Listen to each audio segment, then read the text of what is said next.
যেই বেলাল আমার নবীর প্রেমে পাগল ছিল, ওই বেলালকে পাগল বলা হয়েছিল।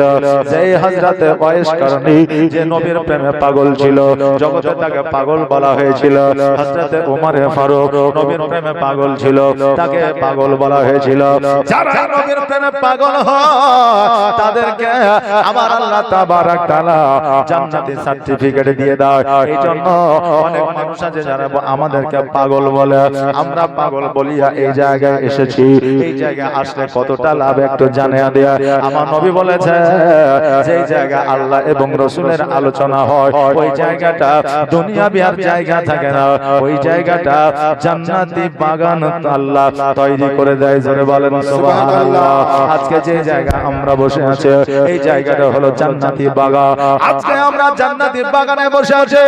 আল্লাহ কিয়ামতে আমাদের জিজ্ঞাসা করবে, বান্দারে আজকে তোমাকে জগতের মধ্যে পাঠিয়েছিলাম, শক্তি দিয়েছিলাম, পাওয়ার দিয়েছিলাম, ক্ষমতা দিয়েছিলাম, চক্ষু দিয়েছিলাম, বুদ্ধি দিয়েছিলাম, যৌবন দিয়েছিলাম, সুন্দর চেহারা দিয়েছিলাম, তুমি আমার জন্য কি করেছ? তোমার জন্য অক্সিজেন বন্ধ করি নয়, তোমার জন্য খাবার বন্ধ করি নয়, তোমার পাটাকে আমি ল্যাংড়া করে দিই নয়, তোমার জবান থেকে কথা বন্ধ করে দিই নয়। বান্দা তুমি আমার জন্য কি করেছ একবার বলো। আমরা বলবো আল্লাহ কিছুই করতে পারি না। আল্লাহ বলবে ফেরেশতা জাহান্নামে নিয়ে যাও। আমরা বলবো আল্লাহ গো আপনি বলে দিয়েছেন জান্নাতের স্বাদ যে একবার পেয়েছে তাকে আপনি কখনো জাহান্নামে দেবেন না। আল্লাহ বলবে বান্দারে জান্নাত তো তোকে আমি দিই না। আমরা বলবো আল্লাহ জগতের মধ্যে যে জায়গায় নবী এবং আপনার আলোচনা হয় ওই জায়গাটাকে জান্নাতি বাগান বলেছে। আমরা ওই জান্নাতি বাগানে গিয়েছিলাম। আল্লাহ গো জান্নাতের স্বাদ আমরা পেয়েছিলাম, জান্নাতি খুশবু পেয়েছিলাম, জান্নাতে রহমত আমরা পেয়েছিলাম। আল্লাহ বলবে বান্দা ওই জান্নাতে মাহফিলে যাওয়ার কারণে আমি তোমাদের জীবনে গুনাহ খাতা maaf করে আমি তোমাকে জান্নাতি বানায়া দিলাম।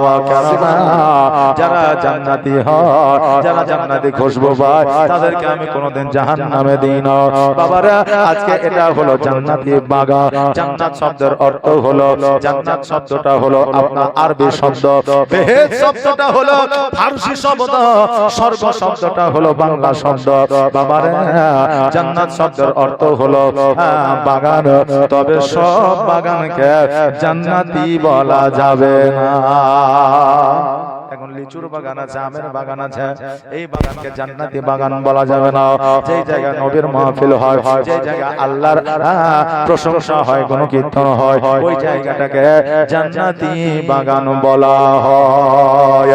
বাপজি ভাইরা আমার মায়েরা আজকে এই জায়গায় আমরা এসেছি বহু আলেম ওলামার কাছ থেকে আমরা ওয়াজ তাকরীর শুনেছি। যার কাছ থেকে সামান্যতম একটা কথা আমি নিয়ে নেব, ওই কথাটাকে যদি আমি আমল করতে পারে এই জগৎ মঙ্গল হবে, পরের জগৎ মঙ্গল হবে। একবার জোরে বলেন না সুবহানাল্লাহ। সুবহানাল্লাহ। এই জগৎ মঙ্গল হবে, পরের জগৎ মঙ্গল হবে। বর্তমানে আমরা নেকি করছি না গুনাহ করছি, আর একে অপরের হক মারার পরেও যে আমরা শান্তিতে আছি, মনের দিক থেকে কোনো শান্তি নাই, কিন্তু জগতের মধ্যে যে শান্তি, টাকা পয়সা ধন সম্পদ যে ব্যবহার করে যে শান্তি, সেইটা আমরা পেয়ে যাচ্ছি। আর রাত্রি বেলায় আমরা নিজেরাই কনফিউজ হয়ে যাচ্ছি যে ভালো করছি না খারাপ করছি। খারাপের অ্যানসারও আসছে না আর ভালোর অ্যানসারও আসছে না, মানে মন আমাদের দিতে পারছে না। কেন?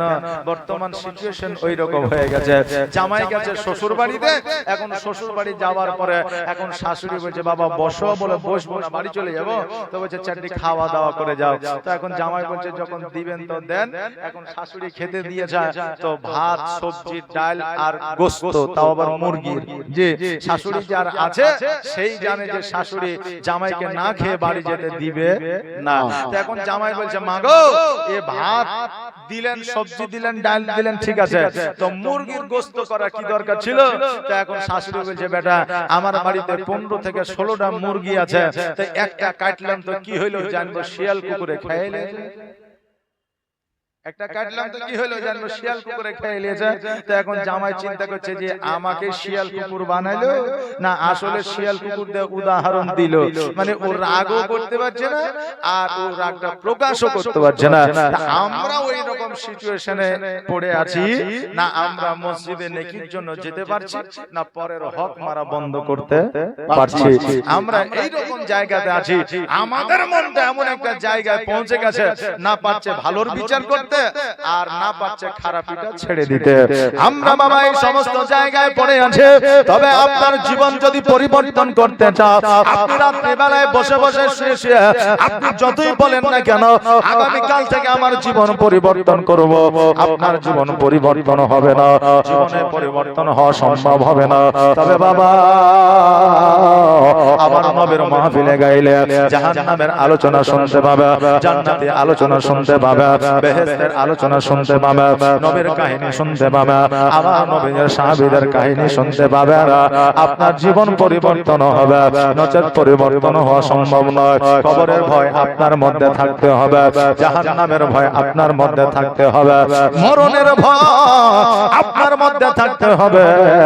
মরণের ভয় যদি আপনার মধ্যে না থাকে আপনার জীবন কখনো পরিবর্তন হবে না। কারণ আমার নবী বলে দিয়েছে, বান্দারে আজকে মরণকে তুমি যদি প্রতিনিয়ত 70 বার করে স্মরণ করো, আমার আল্লাহ তাবারক তাআলা তোমাকে শহীদের দরওয়াজা দান করবে। জোরে বলেন সুবহানাল্লাহ। আজকে আমরা ওই মরণকে স্মরণ করতে পারি না। রাস্তা দিয়ে যুবক এমন ভাবে বাইক নিয়ে চলে মনে হয় এরা জিন্দেগিতে জীবনে কোনোদিন মরবে না, ভাবে চলে। হাসির কথা লয়, এটা বড় লজ্জার কথা যে আমাদের মুসলমান ঘরের সম্পদ, দেশের ভবিষ্যৎ, তারা আজকে রাস্তাঘাটে এমন ভাবে বাইক চালায় যে মনে হয় যে এরা জীবনেও কোনোদিন মরবে না, এরা অমর হয়ে এসেছে জগতে। অথচ কতজন রাস্তাঘাটে পথে এখানে ওখানে পটল তুলে বসে থাকছে। হয়েছে কি হয়েছে না? এই যে ঈদের সময় এই আমাদের যুবক ছেলেরা কত মারা গেল কিসের জন্য? তাদের সামান্য চলাফেরার একটু ব্যতিক্রমের জন্য, একটু ভুল চলার কারণে। তবে হায়াত যার যতদিন আছে ততদিনই থাকবে। কিন্তু আপনি নিজে থেকে যদি মওত চান, আপনাকে আল্লাহ মওত দিবে। কেন বলেন? আপনি বাঁচবেন 60 বছর। এখন আপনি যদি কারেন্টে হাত দেন বাঁচবেন? আপনি বাঁচবেন 50 বছর। আপনি ফাঁসিতে ঝুলে গেলেন, বাঁচবেন? আপনি বাঁচবেন এখন 40 বছর। আপনার দেখা গেল যে কোন রেলের তলে নালে লরির তলে আপনি পড়ে গেলেন, বাঁচবেন? বাঁচবেন না। আল্লাহ বলছে, বান্দারে আজকে তুমি যদি গলায় দড়ি দাও তার মানে এটা আমার কাছে মরণ চাওয়া। আজকে তুমি যদি কারেন্টে হাত দাও আজকে আমার কাছে তোমার মরণ চাওয়া। আজকে লরির নিচে যদি তুমি জান দাও তার মানে আমার কাছে মরণ চাওয়া। আমি তোমার ওই দোয়াটাকে কবুল করে নিই আর আমি সঙ্গে সঙ্গে মওত দিয়ে দিই। জোরে বলেন সুবহানাল্লাহ। এইজন্য বলবো বাবা মরণকে স্মরণ করে চলবে, কারণ মরণকে স্মরণ করলে সাগীরা কাবিরা গুনাহ জিন্দেগিতে হবে না। মা বোনেরা আজকে আপনাদেরকে বলে দিয়ে যা, আজকে আমাদের মা বোনেরা যতই ইবাদত বান্দি করুক না কেন, যতই উপাসনা করুক না কেন, আজকে 3টা গুণ যদি মা বোনদের মধ্যে না থাকে, 3টা ঐতিহ্য যদি মা বোনদের মধ্যে না থাকে, তবে সারা বছরের ইবাদত আল্লাহর দরবারে কবুল হবে না। ওই 3টা গুণ কি কি? ওই 3টা ঐতিহ্য কি কি? মুখে আপনার মেকআপ দেওয়া নয়, ঠোঁটে লিপস্টিক লাগানো নয়, সুন্দর কাপড় পরে রাস্তাঘাটে বেড়ানো নয়। ওই 3টা ঐতিহ্য হলো, 1 নম্বর হলো নামাজ পড়া, আল্লাহর উপাসনা করা, 2 নম্বর হলো পর্দার সহিত চলা, আর 3 নম্বর হইল স্বামীর সেবা করা। জোরে বলেন সুবহানাল্লাহ। 3টা গুণের মধ্যে একটা গুণ যদি মায়েদের মধ্যে না থাকে, তারা যতই ইবাদত করুক না কেন আল্লাহর দরবারে কবুল হবে না। মা বোনেরা, আজকে আপনি বলবেন হুজুর গো, আমি রাস্তাঘাটে পথে যখন বের হয় আমি পর্দা করি, আমি পর্দার সহিত চলে। হ্যাঁ মা জননী, আজকে তোমার বাড়িতে 12 বছরের যুবক সন্তান আছে, 12 বছরের সন্তান আছে। আজকে ওই 12 বছর সন্তানের সম্মুখে তুমি গোসল মানো, 12 বছর যুবকে 12 বছর সন্তানের সামনে তুমি একই বিছানায় ঘুমাও। 12 বছর পার হয়ে গেলে ওই যুবককে নামাজ পড়ার জন্য বলো না। আজকে 12 বছর সন্তানের সম্মুখে মাথায় কাপড় দাও না। আজকে 12 বছর সন্তানের সম্মুখে আজকে তুমি বেপরদায় চলো। কিন্তু শরীয়ত কি বলছে দেখা, 12 বছর বয়স হয়ে গেলে সন্তানের সামনে গোসল করা যাবে না, সন্তানের সম্মুখে বেপরদায় থাকা যাবে না। 12 বছর পার হইলে একই বিছানায় ঘুমানো যাবে না, ওই সন্তানের বিছানা আলাদা করে দিতে হবে। 12 বছর পার হইলে ওই সন্তানকে নামাজ পড়ার জন্য আহ্বান করতে হবে। 12 বছর পার হইলে ওই সন্তানকে সর্বদা দূরে দূরে রাখতে হবে। কখনো মাকে বোনকে যেন বেপরদায় না দেখে, সেটাই হলো শরীয়ত। জোরে বলেন সুবহানাল্লাহ। বাবাজি ভাইরা, একটা কথা আপনাদেরকে বলে দিয়ে যায়, ফরিদউদ্দিন গাঞ্জে শাকার নামে একজন আল্লাহর ওলি ছিলেন। নাম শুনেছেন? জি, ফরিদউদ্দিন গাঞ্জে শাকার। গাঞ্জে শাকার মানে হচ্ছে চিনির খনি, শাকার মানে চিনি। তো ওনার নাম ছিল ফরিদউদ্দিন, উনি চিনি খেতে ভালোবাসতেন, এইজন্য ওনার টাইটেলটা দেওয়া হয়েছিল গাঞ্জে শাকার। সুবহানাল্লাহ। এ বাবাজি ভাইরা, ওই ফরিদউদ্দিন গাঞ্জে শাকারে যখন 12 বছর বয়স, 12 বছর বয়সে উনি মায়ের কাছে লালিত পালিত হয়। মা সর্বদা সর্বক্ষণ সন্তানকে নিজের কাছে কাছে রাখে। তিনার আব্বা জান জগতের মধ্যে ছিল না। ওই ফরিদউদ্দিন গাঞ্জে শাকার 12 বছর যখন হয়ে গেল, মা বলল, বেটা রে, তোমাকে নামাজ পড়তে হবে, কারণ নামাজ তোমার জন্য অপরিহার্য হয়ে গেছে। জোরে বলেন সুবহানাল্লাহ। ফরিদউদ্দিন বলে, মা নামাজ পড়লে কি পাওয়া যায়? এখন বাচ্চাদেরকে যদি আমরা বলি স্কুলে যাও, বলে কি পাওয়া যাবে? বলে দোকানে যাও, বলে কি পাওয়া যাবে? বাচ্চাদের একটা বাইনা থাকে না? থাকে না? থাকে বাবা। ফরিদউদ্দিন বলে, মা গো, নামাজ যদি আমি পড়ি, ওই নামাজ পড়ে কি পাওয়া যায় বলো? এখন মা বলল, বেটা রে, আজকে নামাজ যদি তুমি পড়ো, নামাজ পড়লে চিনি পাওয়া যাবে। কারণ ফরিদউদ্দিন চিনি পছন্দ করতা।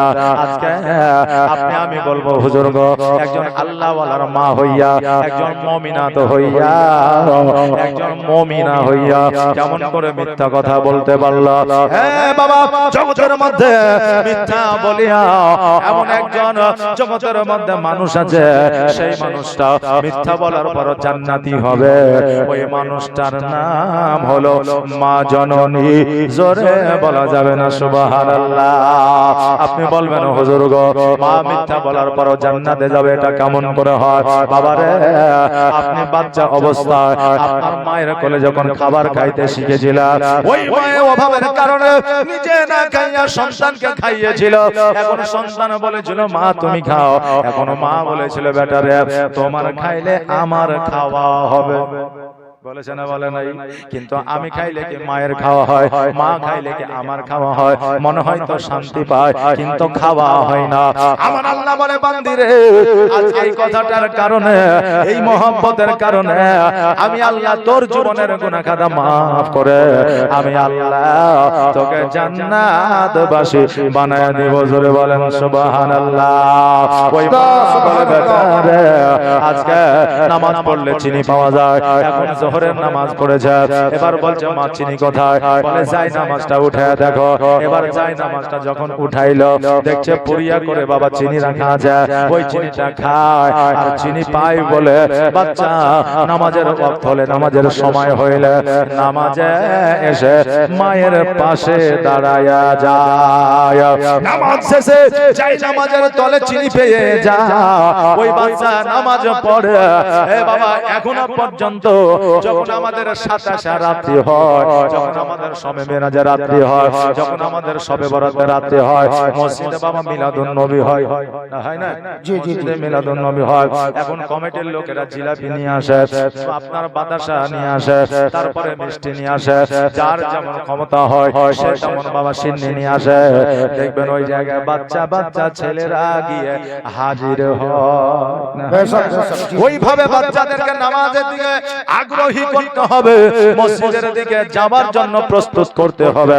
বাবারে চলো নামাজ পড়তে তোমাকে 10 টাকা দিব, দোকানে কুরকুরে কিনে দেব, আজকে তোমাকে একটা ঠান্ডা খাওয়াবো, একটা আইসক্রিম খাওয়াবো।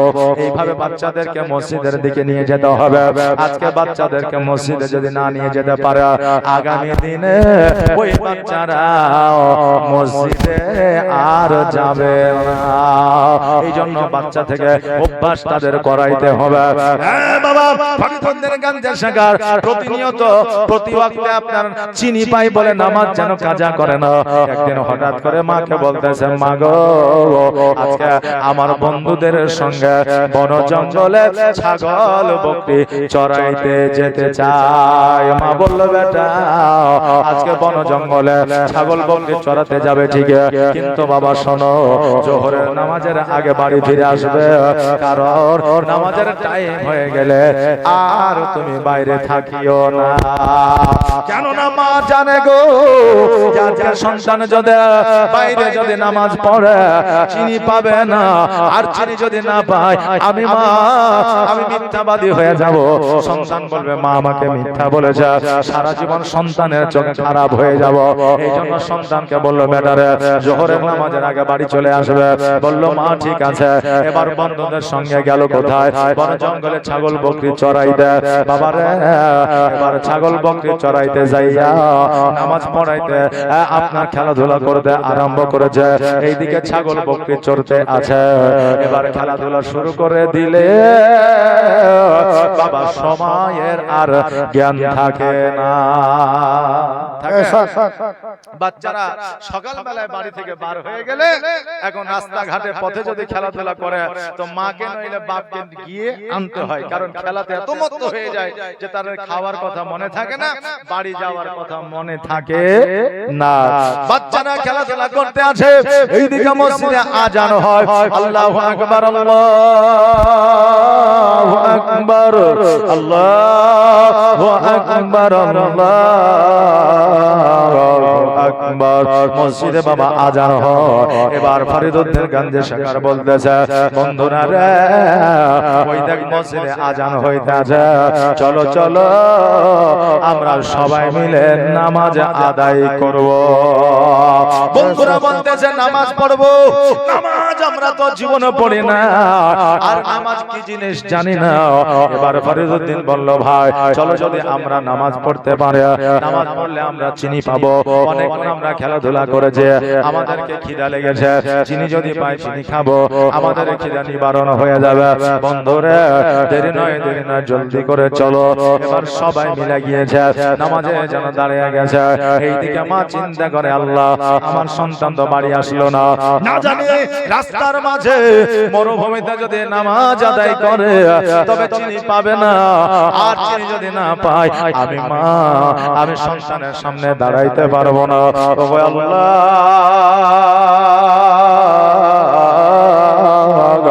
তুমি হলে ইজ্জতের মালিক, তুমি হলে ইজ্জতের মালিক। আল্লাহ গো আমার ইজ্জতটা তুমি বাঁচায়া নিও। এখন এইদিকে ফরিদুদ্দিন গাঞ্জা শেখা নামাজে বাবা দাঁড়িয়ে গেছে, নামাজ কমপ্লিট করেছে। এবার নামাজ কমপ্লিট করার পরে সালাম ফিরিয়েছে, সালাম ফিরানোর পরে এবার বাবা দোয়া করেছে। বন্ধুরা বলে, ফরিদুদ্দিন নামাজ পড়ার পরে যে চিনি পাওয়া যাবে চিনি তো পাইলাম না। ফরিদুদ্দিন বলে, শোনো বাড়িতে যখন নামাজ পড়তাম যাই নামাজের নিচে চিনি পাওয়া যায়, তো এই জায়গায় তো যাই নামাজ না। আজকে মরুভূমির বাড়িটা একটু সরাইয়া দেখে চিনি পাওয়া যায় কি না। এবার মরুভূমির বালি যখন একটু সরাইয়াছে দেখছে যেন ওই বালির নিচে একটা পুরিয়া, দুইটা পুরিয়া, পাঁচটা, 10টা পুরিয়া না, ওই মরুভূমির নিচে যেন আল্লাহ চিনির খনি বানায়া দিয়েছে। জোরে বলেন সুবহানাল্লাহ। নারে তাকবীর, নারে রিসালাত, হযরত আল্লামা মাওলানা ফিয়াজুল ইসলাম চিশতি, নারে তাকবীর, নারে রিসালাত, ইয়া রাসূলুল্লাহ। বাবাজি ভাইরা, ওই জায়গাতে একটা 10টা 15টা পুরিয়া ওই মরুভূমির নিচে যেন আমার আল্লাহ তাবারাক তাআলা চিনির খনি দিয়ে দিয়েছে। এবার সবাই পেট পূরণ করে চিনি খেয়ে যায়। এবার বলছে বন্ধু এসব পকেটে আমরা ভরে নিয়ে। এবার ফরিদউদ্দিন গাঞ্জের সাগর বলে শোনো রে, নামাজ পড়লে চিনি পাওয়া যায়, পকেটে ভরার দরকার নাই। এবার বাবা সন্ধ্যাবেলা যখন বাড়ি যাইতে আছে, বাড়িতে যখন যাইতে আছে, এবার আমার মা রাস্তার ধারে সন্তানের জন্য যেন দাঁড়ায় আছে আর বলতেছে বেটা রে, আজকে তুমি যে নামাজ পড়লে, বলো বলো তুমি কি চিনি পেয়েছিলে? ফরিদউদ্দিন বলে মা গো, আমি এত চিনি পেয়েছি গো মা, আমি এত চিনি পেয়েছি আমরা খেয়ে শেষ করতে পারি না। মা জোরে সুরে বললেন আলহামদুলিল্লাহ। বলে বেটা আজকে চিনি যে পেয়েছ, এই চিনি তুমি কেমন করে খেয়েছো? ফরিদউদ্দিন বলে মা আজকে যেই চিনি আমি বাড়িতে খাইতাম, ওই চিনির যে স্বাদ ছিল, আজকে মরুভূমিতে যে চিনি খাইলাম এর চাইতে 1000 গুণ বেশি স্বাদ পাওয়া গেল। জোরে বলে সুবহানাল্লাহ। বাবাজি ভাইরা, নবীর প্রতি যদি মহব্বত থাকে আর যদি নামাজের প্রতি ভক্তি থাকে, আল্লাহর কাছে যেটা চাইবো সেটাই পাবো। এই জন্য আমার নবী বলেছে, হে আমার উম্মত উম্মতিরা, তোমরা মসজিদে যাও নামাজ পড়ার জন্য, তোমরা নামাজ পড়ে আল্লাহকে খুশি করো। সোনা পাওয়ার জন্য নামাজ পড়িও না, মানুষকে খুশি করার জন্য নামাজ পড়িও না, সেক্রেটারি হওয়ার জন্য নামাজ পড়িও না, আপনার ক্যাশিয়ার হওয়ার জন্য নামাজ পড়িও না, লোক দেখানোর নামাজ পড়িও না, বৌমা সন্তানের জ্বালায় পড়িয়া মসজিদে যাইয়া নামাজ পড়িও না। আজকে সুন্দরী বউ পাওয়ার জন্য মসজিদে নামাজের জন্য যেও না, আল্লাহকে রাজি ও খুশি করার জন্য যাও। আল্লাহ যদি রাজি ও খুশি হয়ে যায়, সারা জাহান তোমার হয়ে যাবে, কারণ আল্লাহ সবকিছুর মালিক। আল্লাহর কাছে যেটা চাইবা সেটাই তুমি পাইবা। জোরে বলেন সুবহানাল্লাহ। আজকে বাবা আমরা মসজিদে যাই নামাজ পড়ার জন্য, একজন এক নিয়াতে যাই। এই যে যাইকে যাই না, কেউ যায় মসজিদের সেক্রেটারি হব বলে 5 ওয়াক্ত নামাজ পড়লে আমাকে হয়তো মোড়ল বানাবে বাবারে। আবার যুবকেরা অনেকে মসজিদে যায়, সুন্দর পরিবারে বিয়ে হবে আমাকে ভালো বলবে। আবার কেউ রিটায়ার্ড হয়ে বাড়িতে বসে আছে, ছেলে বৌমা বলতেছে আব্বা গো এখন তো পেনশন পান, রিটায়ার্ড হয়েছে, মসজিদে যাও। বাড়িতে কেন বসে আছে? ওই আপনার বুড়া, ওই 60 বছরে আপনার বান্দা মসজিদে ছেলে বৌমার জ্বালাতে, আজকে ও যদি নিয়াত করে নামাইতুন উসাল্লিয়া লিল্লাহি তাআলা রাকাতিস সালাতে বা আরবা রাকাতিস সালাতে, নামাজ হবে, নিয়াত হবে আরবি, কিন্তু তার অটোমেটিক ট্রান্সলেশন নিয়াত হয়ে যাবে। আজকে নিয়াত হবে তার এই রকম, নামাইতুন উসাল্লিয়া লিল্লাহি তাআলা রাকাতিস সালাতে, ছেলে বৌমার জ্বালাতে আমিও পারি না, তারাও ছাড়ে না। আল্লাহু আকবার। জি জি জি, মানে আরবি নিয়াত করলো ট্রান্সলেশন হয়ে যায়, তার মানে তার মনের উদ্দেশ্য নিয়াত হলো আলাদা। তো তুমি যতই আরবি নিয়াত করো না কেন, অটোমেটিক বাংলায় ট্রান্সলেশন হয়ে যাবে, বুঝলেন না? এই জন্য বাবা আল্লাহকে রাজি করার জন্য মসজিদে যাও, আল্লাহকে খুশি করার জন্য মসজিদে যাও। আমার নবীর প্রতি মহব্বত করো, আমার নবী যদি খুশি হয়ে যায়, আমার আল্লাহ খুশি হয়ে যাবে। আল্লাহর নবী গো, নূরের নবী গো, কোন সাধনে পাইব আপনার মন। জোরে বলেন সুবহানাল্লাহ। আল্লাহর নবী গো নূরের নবী গো কোন সাধনে পাইব আপনার মন আর পাইলে আপনার দর্শন ধন্য হইবে আমার জীবন আর পাইলে আপনার দর্শন ধন্য হইবে আমার জীবন চাই না নবী আমি সাত রাজারে ধন নবী গো নূরের নবী গো কোন সাধনে পাইব আপনার মন আর পিতা আপনার আবদুল্লাহ মাতা আপনার আমিনা দুধমা আপনার দাইমা হালিমা সুবহানাল্লাহ আর পিতা আপনার আবদুল্লাহ মাতা আপনার আমিনা দুধমা আপনার দাইমা হালিমা আর কুরাইশ বংশ জন্ম আপনার রাত্রিতে হইলেন সাওয়ার মেরাজে নবী হইলেন রওয়ানা আল্লাহর নবী গো নূরের নবী গো কোন সাধনে পাইব আপনার মন আর পাইলে আপনার দর্শন ধন্য হইবে আমার জীবন পাই না নবী আমি সাত রাজারে ধন আল্লাহর নবী গো নূরের নবী গো কোন সাধনে পাইব আপনার মন বাবা যে ভাইরা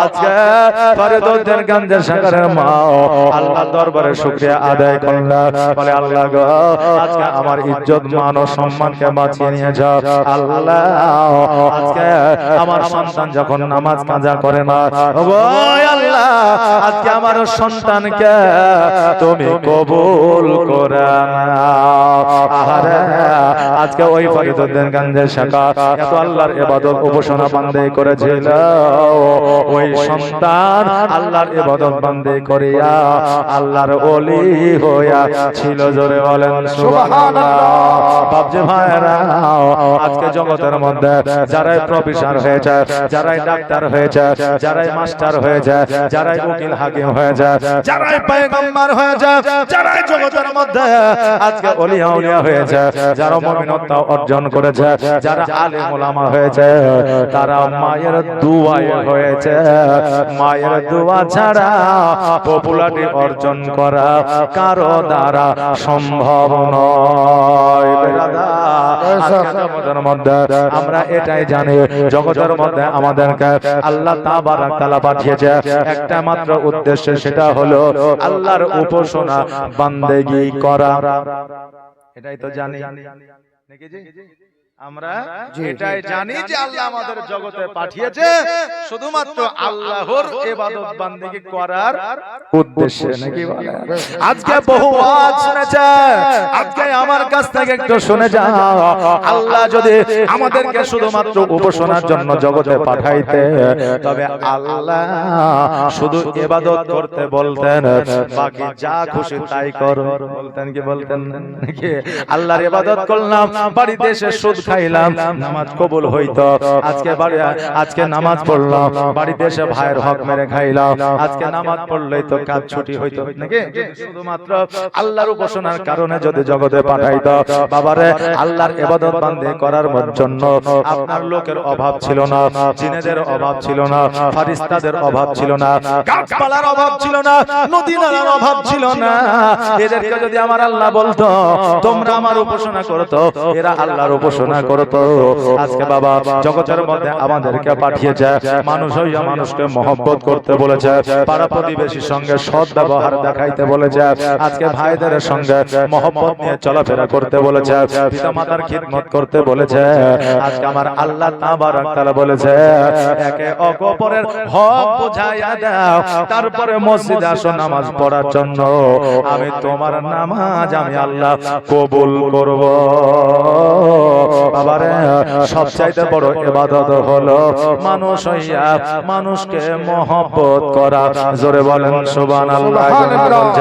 আমি মানুষ হইয়া জন্ম লইয়া মানুষে করিলাম কি, আমি নবী না চিনিলাম কি ভুল করিলাম, নবী না চিনিলাম কি ভুল করিলাম, ঝুলিতে ভরিলাম কি,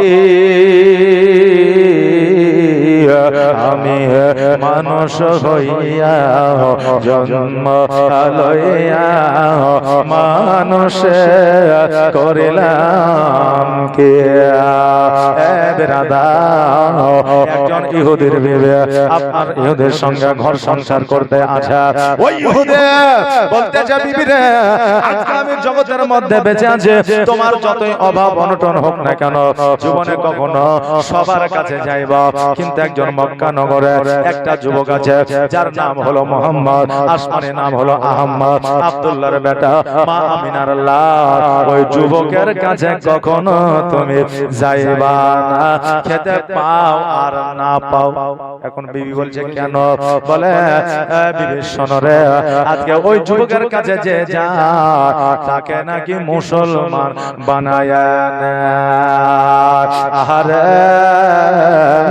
ওই ইহুদি বিবি বলল, শোনা আজকে আপনি যতদিন পৃথিবীর মধ্যে বেঁচে আছেন, যতদিন পৃথিবীর মধ্যে হায়াতে আছেন, স্বামী গো আমি আপনার কথা অমান্য করিব না। মা বোনেরা কান দিয়ে শুনেন, আজকে আপনার স্বামী যতই খারাপ হোক না কেন, আজকে আপনার স্বামী মদখোর হোক না কেন, আজকে আপনার স্বামী জুয়াখোর হোক না কেন, আজকে আপনার স্বামী খারাপ হোক না কেন, আপনার জন্য আপনার স্বামী হলো রাজা মহারাজা। এই জন্য আপনার স্বামী যে অর্ডারটা করবে আপনাকে মানতে হবে, শুনতে হবে, এটাই হলো তোমার দায়িত্ব। জোরে বলেন সুবহানাল্লাহ। এখন স্বামী যদি হারাম কাজের দিকে আপনার বিবিকে যদি অর্ডার করে, আদেশ করে, তবে ওই স্বামীর জন্য বিচার করা তোমার জন্য প্রযোজ্য আছে। একবার জোরে বলেন নাউজুবিল্লাহ। আজকে ওই ইহুদি বলল, স্বামী গো আপনি যতদিন পর্যন্ত জগতে আছেন আমি ওই মুহাম্মদের কাছে যাব না। জীবনে সংসার করলে, একটা সন্তান জন্ম দিলে, একটা পুরুষ সন্তান, একটা ছেলে সন্তান জন্ম দেওয়ার পরে বাবারে ওই ইহুদিটা কিন্তু ইহ জগৎ ছেড়ে পর জগৎ গমন করলো, ইন্তেকাল করলো। এবার ওই বিবি জগতের মধ্যে সংসার করতে আছে বাবারে, জগতের মধ্যে যে নারীর স্বামী নয়, জগতের মধ্যে যার মাথার তাজ নয়, জগতের মধ্যে যাকে দেখার মতো কেউ না, এর মতো কষ্ট জগতের মধ্যে বাবা আর কারণ নয়, একমাত্র স্বামী ছাড়া বিবি এই কষ্ট জানতে পারে, জগতের কেউ জানতে পারে না। ওই বিবি একটা কাপড় পরিধান করে জীবন যাপন করে, তবে একটা কাপড় কতদিন পর্যন্ত চলবে? ওই কাপড়ের তো বাবা শেষ আছে, ওই কাপড়টা বাবা পচে গেছে, ছিঁড়ে ছিঁড়ে যেন মায়ের শরীর থেকে কাপড়টা যেন পড়ে যাচ্ছে।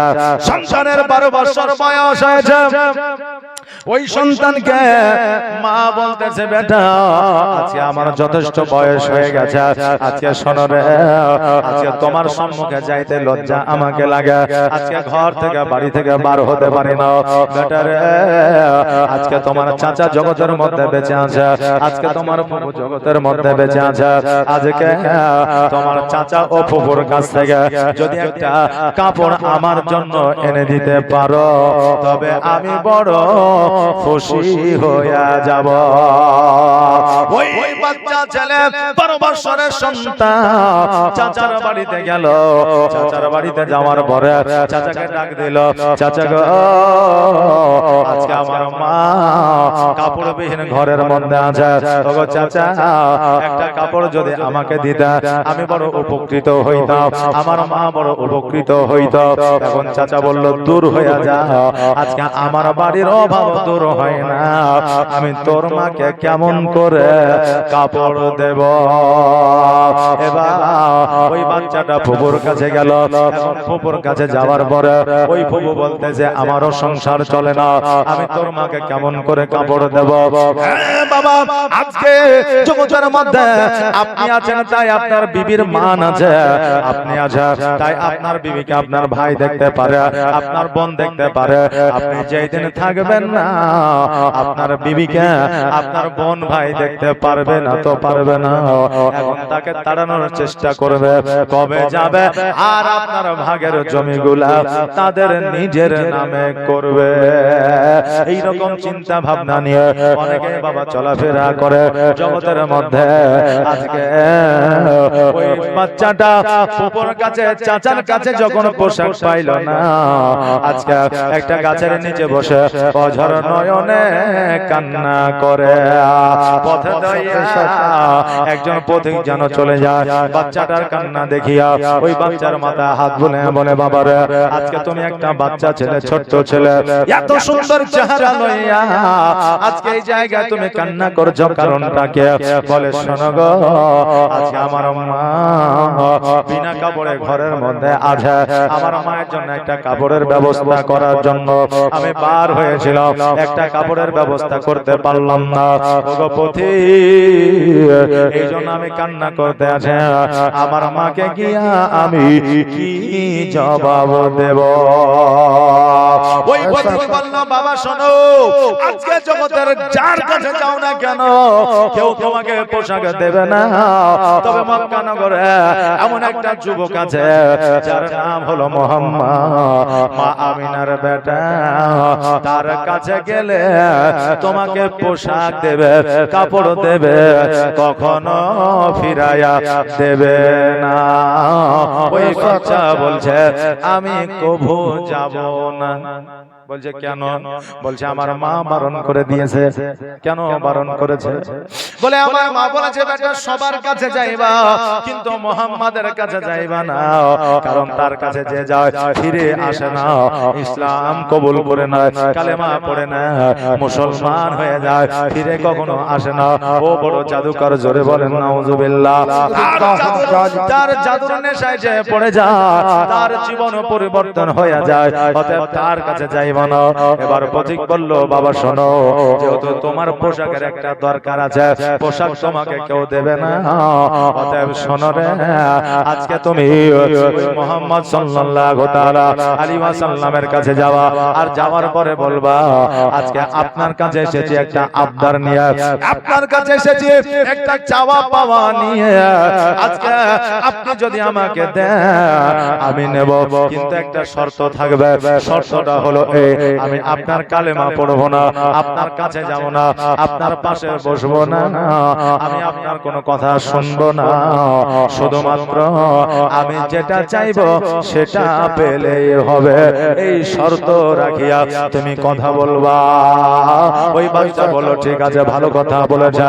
গুটি গুটি পায়ে কোন সন্তান, কোন যুবক চায় না মাকে বেইজ্জত করে, মাকে আপনার অসম্মান করে, এইরকম কোন সন্তান বাবা চায় না। এবার ওই বাচ্চা ছেলেটা গুটি গুটি পায়া আমার নবী মুস্তাফার কাছে গেল, আর নবী মুস্তাফার কাছে যাওয়ার পরে বলে, হুজুর গো, আমি আপনার কাছে এসেছি, আপনার কালেমা আমি পড়বো না, আপনার পাশে গিয়ে বসবো না, আপনার কাছে যাব না, তবে হুজুর আপনার কাছে একটা আবেদন নিবেদন, আমার মা উলঙ্গ অবস্থায় ঘরের মধ্যে পোশাক বিহীন আছে, একটা পোশাক যদি আমাকে দেয় আমি বড় খুশি হইয়া যাব। সঙ্গে সঙ্গে আমার নবীজি বলে, বাবা রে, আজকে পোশাক কিনতে গেলে, কাপড় কিনতে গেলে দেরি হয়ে যাবে। এই দেখো আমার চাদরখানা নিয়ে যাও, আগে তোমার মায়ের শরীরে চাপাও, তারপরে আমার কাছে আসো। আমি যত তাড়াতাড়ি পারবো আমি তোমার মায়ের জন্য একটা পোশাক দিয়া পাঠাবো। জোরে বলেন সুবহানাল্লাহ। বলেন, শোনো, আমি আপনার পোশাক নেব, কিন্তু কালিমা পড়তে পারবো না। নবী আমার বলে, বাবা রে, আজকে কালিমা তোমাকে পড়তে হবে না, আমার কাছে আসতে হবে না, আজকে আমার পাশে তোমাকে বসতে হবে না, কোরআন তেলাওয়াত শুনতে হবে না, আগে তোমার মায়ের কাছে গিয়া আমার চাদরখানা দিয়া দাও। জোরে বলেন সুবহানাল্লাহ।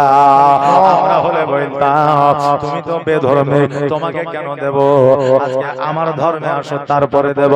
অনেক মানুষ আছে এইরকম জগতের মধ্যে আছে না নাই?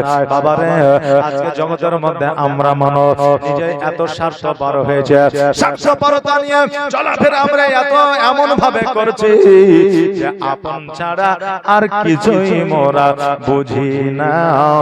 আমরা নিজের মায়ের পেটের ভাই কেউ ছাড়ি না। আহারে বাবা, আজকে আপনাদেরকে বলে দিয়ে যা, আমরা এমনই অন্যায়ের পথে আমরা পথিক হয়ে গেছি যে ন্যায়ের পথ আর আমরা দেখতে পাই না। আমার আল্লাহ বলে দিয়েছে, খুলিকাল ইনসানু দাইফা। আল্লাহ বলে, বান্দারে, তোমাকে আমি অতি দুর্বল করে জগতের মধ্যে পাঠিয়েছে, একটা সময়সীমা লিপিবদ্ধ করে দিয়ে পাঠিয়েছে। আজকে তোমার সময়সীমা যখন সমাপ্ত হয়ে যাবে, আজকে জগতের মধ্যে তোমার টাইম যখন শেষ হয়ে যাবে, আমি আল্লাহ তোমার মওত ঘটাবো। জোরে বলেন সুবহানাল্লাহ। আরে বাবা, কার কখন মওত হবে কেউ বলতে পারবে না, কার কোথায় কবর হবে কেউ বলতে পারবে না, কার কোথায় গোরস্থান হবে কেউ বলতে পারবে না। তবে এটাই যখন আমরা বলতে পারবো না, শেষ ঠিকানা যখন বলতে পারবো না, লাস্ট স্টপেজ যখন আমরা দেখতে পাবো না, তবে মোদের এত কিসের বড়াই যেন বলছে, কোন জমিনের মাটি আমার হবে গোরস্থান,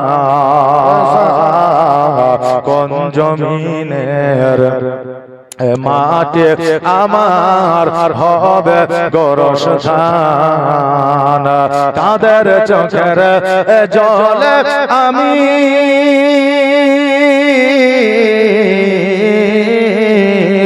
তাদের চোখের জলে আমি পাইব পরিত্রাণ,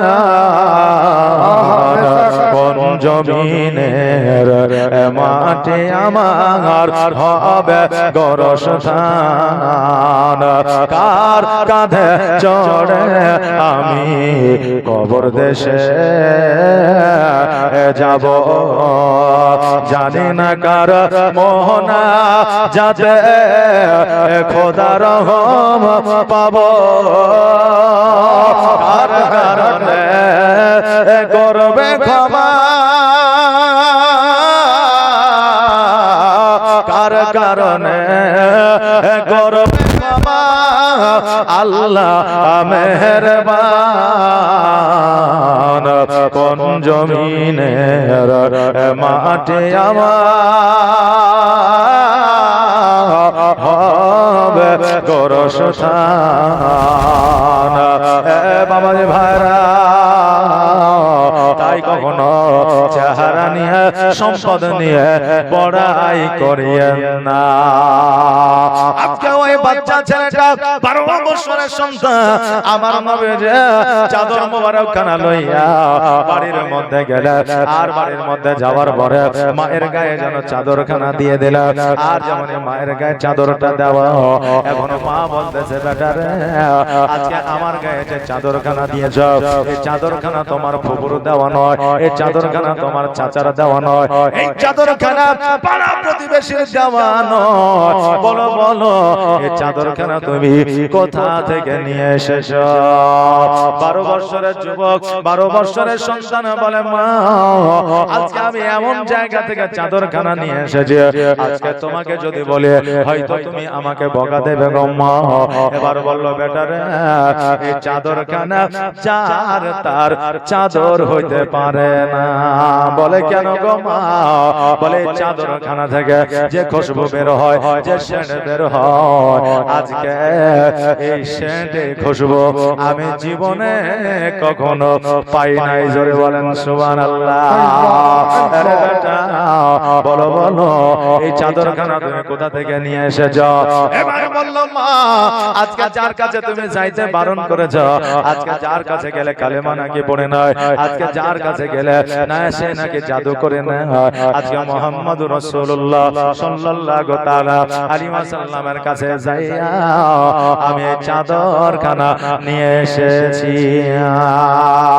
ওই মা জননী বলতেছে বেটা রে আজকে এমন একটা মানুষের কাছ থেকে তুমি চাদর নিয়ে এসেছো যাকে আমরা ঘৃণা করতাম, যাকে আমরা জাদুকর বলতাম, যাকে আমরা কতই না কিছু বলেছিলাম, আজকে আমার ইজ্জত বাঁচানোর জন্য সে নিজের গায়ের পোশাকটা দিয়ে দিয়েছে, নিজের গায়ের চাদরটা দিয়ে দিয়েছে। ওরে বেটা আজকে ওই মানুষটা কখনোই খারাপ হইতে পারে না। আল্লাহর নবী গো নূরের নবী গো আপনি নবী আমার জীবনের জীবন, আপনি আমার জীবন সাথে অন্ধকার কবরের বাদে আপনি নবী আমার নির্জনের একজন। আল্লাহর নবী নূরে নবী গো আপনি নবী আমার জীবনের জীবন। আর দেখে আপনার মজে যা ভাগবত হয় খাদে যা সোপে দিল নবী জীবন আর মরণ। আল্লাহর নবী নূরে নবী গো আপনি নবী আমার জীবনের জীবন। ওই মা বলল বেটা শোনো রে চলো চলো আমরা নিজেকে পরিবর্তন করে আজকে আমরা গোসল বানানি পবিত্রতা অর্জন করে আর নবীর কাছে যাইয়া আমরা কালেমা খানি পড়ে নিয়া। বাবাজি ভাইরা ওই 12 বছরের ছেলেটা বলল মা গো আমার নবী আমাকে চাদর দেবে বলেছে, আমার নবী আমাকে পোশাক দেবে বলেছে, আমি পোশাকটা নিয়ে আসে। মা তুমি গোসল বানায়া রেডি হয়ে যাও। সন্তান গেল নবীজির কাছে, নবী একটা পোশাক দিলে মহিলাদের পোশাক, ওই পোশাকটা নিয়ে এসে মাকে দিলে আর ওই মা পোশাকটা পরিধান করিয়া আমার নবীর কাছে গেলে আর আমার নবীর কালেমা তাইয়া লা ইলাহা ইল্লাল্লাহ মুহাম্মাদুর রাসূলুল্লাহ সাল্লাল্লাহু তাআলা আলাইহি ওয়াসাল্লাম কালেমা খানা পড়িয়া মুসলমান যেন হইয়া গেলেন। বাবাজি ভাইরা আজকে আমার নবীজি কথার দ্বারা, আমার নবীজির ব্যবহারের দ্বারা, আমার নবীজির চরিত্রের দ্বারা মানুষ আজকে কালেমা পড়েছে। আর আজকে আমরা মুসলমান, আমাদের এমন ব্যবহার চরিত্র যা যারা আমাদের জন্ম দিয়েছে তারাই বাবা বিরক্ত হয়ে যাচ্ছে না, যারা জন্ম দিয়েছে তারাই বিরক্ত হয়ে যাচ্ছে আমাদের ব্যবহার দেখে। মা বাবারা বলতেছে আজকে সন্তান জন্ম দেওয়ার চাইতে যা জন্ম দেওয়াই ভালো ছিল। ওই মা এমনি বলে না রে বাবা, অতি কষ্টে কথাটা বলে। আজকে তোমার মা তোমার ব্যবহারে খুশি নয়, আজকে জাহানের মানুষ তোমার ব্যবহারে কেমন করে খুশি হইতে পারে? বাবাজি ভাইরা আজকে ওই নবী মুস্তাফা সাল্লাল্লাহু তাআলা আলাইহি ওয়াসাল্লাম আজকে চরিত্র ব্যবহার দেখিয়া মানুষ কালেমা পড়েছে। আর আমার নবীজি নিজের চাদর মুবারক খানা ওই মহিলাকে দান করেছে, পোশাক দান করেছে। আজকে বাপজি ভাইরা, আমার নবীজি মা বোনদের মান ও সম্মান ইজ্জত বাড়িয়েছে, এত মান সম্মান ইজ্জত বাড়িয়েছে। আমার মায়ের পায়ের নিচে খোদ আল্লাহর জান্নাত দিয়েছে। জোরে বলেন সুবহানাল্লাহ। আজকে নিউ কোয়ালিফাইড পারসন ছেলেদের যুবকদের যদি জিজ্ঞাসা করা হয়, বলো বলো আজকে নারীদের সম্মানকে বাড়াইলো, বলবে স্বামী বিবেকানন্দ, নইলে বলবে শরৎচন্দ্র, নইলে বলবে রবীন্দ্রনাথ ঠাকুর, নইলে বলবে বিদ্যাসাগর। কিন্তু আমার নবী মুস্তাফা সাল্লাল্লাহু তাআলা আলাইহি ওয়াসাল্লাম আজকে থেকে 1442 হিজরি আগে বাবারে এই নারীদের মান ও সম্মান বাড়িয়েছে। জোরে বলেন সুবহানাল্লাহ। এইজন্য আমার মা বোনদের বলবো, মারে আজকে নবীজি আপনাদের মান ও সম্মান বাড়িয়েছে, আপনার পায়ের তলে আল্লাহর জান্নাত দিয়েছে। এ মা জননী, আজকে ঈদগার উন্নতি কল্পে জালসা, আজকে ঈদগার জন্য আমার 11টা মা একটা করে 1000 টাকা দিতে পারবে না। 11টা মা আমার ঈদগাহের জন্য একটা করে 1000 টাকা একটু দান করে যাবে।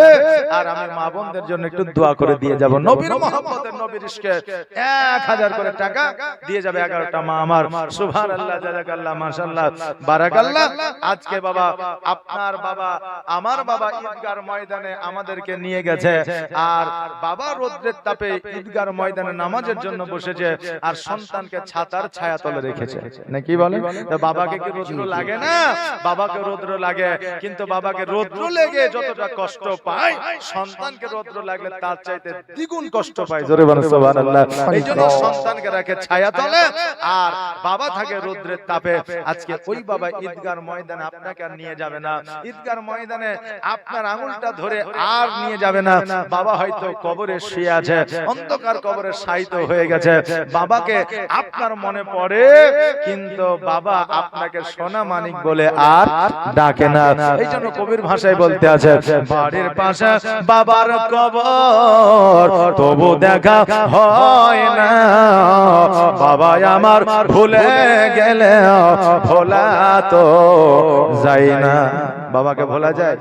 ভুলতে পেরেছেন? পারেন নাই। এই বাবার নামে একজন বাপজি আমার 7786 টাকা দিতে পারবেন? একজন বাবার নামে, যে বাবা বহু সম্পদ আপনাকে দিয়ে গেছে, আজকে কবরে শুয়ে আছে, বাবা বলছে সন্তান আমার নামে দান করবে, আর আল্লাহ আমার জীবনের গুনাহ খাতা maaf করবে। একজন বাপজি আমার বলেন তো 7786 টাকা বাবার নামে দিব, আর 11টা মামা